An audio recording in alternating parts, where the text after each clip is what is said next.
नमस्कार। आज आप जानेंगे वायरस के बारे में मजेदार तथ्य। वायरस को ग्रह पर सबसे अधिक जीवित प्राणियों में से एक माना जाता है। हालांकि उनका जीवन समाप्त हो सकता है जब उनकी संख्या अधिकतम सीमा तक पहुंच जाती है, क्योंकि वे उस व्यक्ति को बहुत नुकसान पहुंचाते हैं जो उनका वाहक है। माइक्रोस्कोप के बिना वायरस को नोटिस करना असंभव है, क्योंकि वे बहुत छोटे होते हैं। इनका आकार 25 से 500 नैनोमीटर तक होता है। वैज्ञानिकों द्वारा जेनेटिक इंजीनियरिंग में वायरस का उपयोग किया जाता है। वर्तमान में उनकी मदद से और विशेष रूप से हम रेट्रोवायरस के बारे में बात कर रहे हैं। वायरस के आवश्यक जीन का उपयोग करके लोगों के गुणसूत्रों को बदलना संभव है। मानव जीन, जो प्रतिरक्षा के लिए जिम्मेदार होते हैं, वायरस के बारे में भारी मात्रा में जानकारी रखते हैं ताकि शरीर उन्हें पहचान सके और उनसे लड़ सके। इसमें ऐसी जानकारी भी शामिल है जो पूर्वजों से उन विषाणुओं के बारे में प्रेषित की गई थी जो लंबे समय से ग्रह से गायब हो गए हैं। वैज्ञानिकों ने पाया है कि दिखने में सभी वायरस के केवल 4 रूप होते हैं।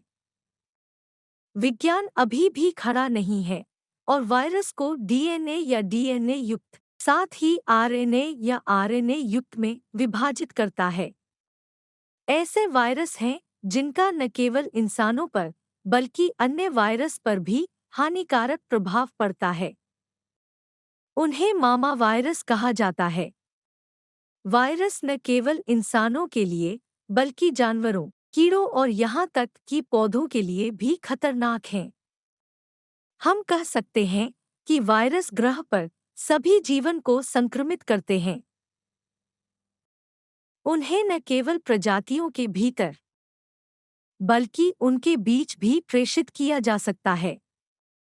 पहला वायरस इंसान की आंख से करीब 100 साल पहले देखा गया था, लेकिन लोगों ने इसके अस्तित्व के बारे में बहुत पहले ही अंदाजा लगा लिया था।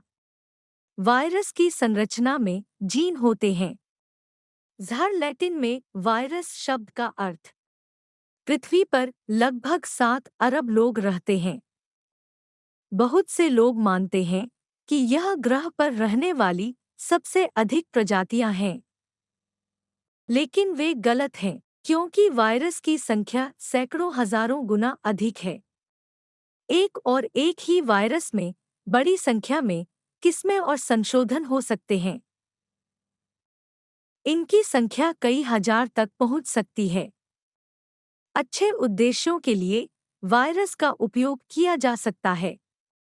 इसलिए 19वीं सदी में ऑस्ट्रेलिया में खरगोशों की बहुत अधिक संख्या के कारण वैज्ञानिकों ने अपनी आबादी को कम करने के लिए एक वायरस का इस्तेमाल किया, क्योंकि उन्होंने पौधों को नष्ट कर दिया और पारिस्थितिकी तंत्र को नुकसान पहुंचाया।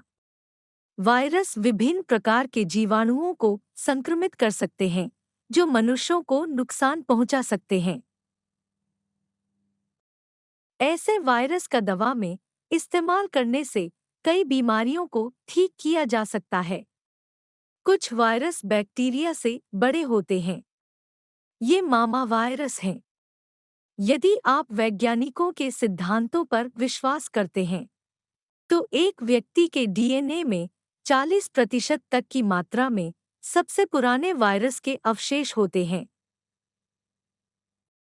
रूसी वैज्ञानिक दिमित्री इवानोव्स्की को वायरस का खोजकर्ता माना जाता है। उद्घाटन की तारीख 1890 सेकंड थी। ग्रह पर जीवन की उत्पत्ति के सिद्धांतों की ओर मुड़ते हुए कोई उनमें से एक पा सकता है जिसमें यह माना जाता है कि विकास के दौरान बैक्टीरिया वायरस के साथ विलीन हो गए, उत्परिवर्तित हो गए। परिणामस्वरूप नाभिक युक्त नई कोशिकाओं का निर्माण हुआ, जिनसे नए बहुकोशिकीय जीवों का उदय हुआ। ऑन्कोलॉजिकल रोगों की शुरुआत शरीर में प्रवेश करने वाली वायरल कोशिकाओं द्वारा दी जा सकती है। दुनिया की सबसे बड़ी महामारियां अक्सर वायरस के कारण होती हैं।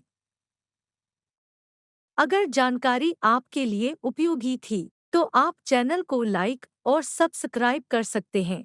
जल्द ही फिर मिलेंगे।